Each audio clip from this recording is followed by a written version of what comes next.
My brothers and sisters in Christ, I am as guilty as anyone else over time of making jokes at the expense of Jesuits. I have Jesuit friends, and of course, in recent years, the biggest source of humor has been when the Pope himself is a Jesuit. Jesuit jokes often write themselves, and surprisingly, perhaps to some, often the first to crack jokes at Jesuits are Jesuits themselves.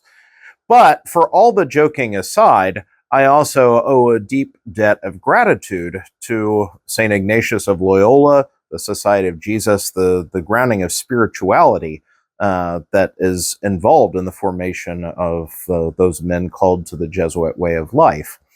And it is this way of life that comes to mind for me in reading today's gospel passage as Jesus sends out the 12 for this incredible ministry of exorcism and healing and preaching and all these things, but with really severe instructions. They're to go out and do all these things, but they're not allowed anything to help them along the way. It seems like he's setting them up to fail. But it is this, or it can turn back to the experience of the Jesuits to see that this isn't just an anachronism or a parable, but in fact is something very real. And it's real because the Jesuits carry out this tradition to the very day. Their novices, after completing in their novitiate year the 30-day spiritual exercise, which is a 30-day silent retreat, an experience I went through with a bunch of Jesuits. It's a life-changing experience.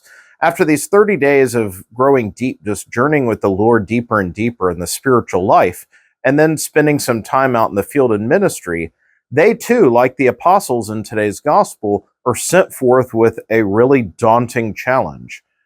They're given, and different groups do it slightly differently, but the point is, they're given usually a bus ticket or a one-way trip to somewhere they're assigned to go, and they're given very little to take with them. Often just a matter of, $50, $100, whatever it may be. A very small amount of money, nothing along the way except to get them there and a little bit of money, and 30 days they have to spend out on the road with no itinerary, no means of getting from point A to point B. And Jesuits will tell incredible stories of how this takes them in different ways. Stories of hitchhiking, stories of sleeping outside like a homeless person at night versus the people they meet along the way, the various homes that they're taken into, the various places that they end up ministering or finding a bite to eat, and the itinerary that takes them places they never thought they would go. And for these different stories, they're always tied to a deepening in grace of the reliance upon God along the journey, not so much the places they went or the things experienced, but how this radical dependence on God opens everything up for them. When we look at the apostles in today's gospel, Jesus sends them forth, not all of his disciples, but the 12. He sends them in preparation for ministry, and we're quick to jump on like the superpowers he's giving them. You'll go forth and do healing miracles and exorcisms. But this isn't the point. They're sent forth with a model that requires utter dependence on God. Nothing of their own to rely upon, not this sense of ingenuity, their own means, not money, not any of these things, but to go forth and learn to depend on the Lord for everything, to grow deeper in trust with him, to the prompting of the Spirit to be led where they need to go, knowing that God will supply what is needed when it is time.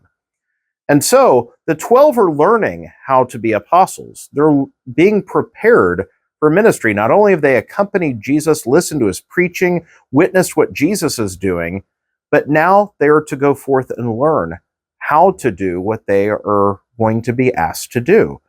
And that is not just the stuff of their ministry, but the disposition of their heart, to rely completely on God.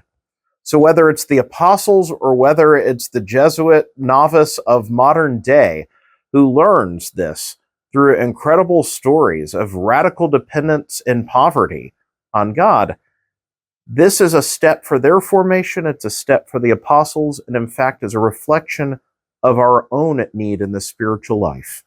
No, perhaps we may not suddenly take up a month of hitchhiking or any of the things that these Jesuit novices or the apostles experience, but we too need to grow less dependent on our own means, on worldly ways of getting things done, and more the disposition of heart to be guided by the Spirit to where we need to be.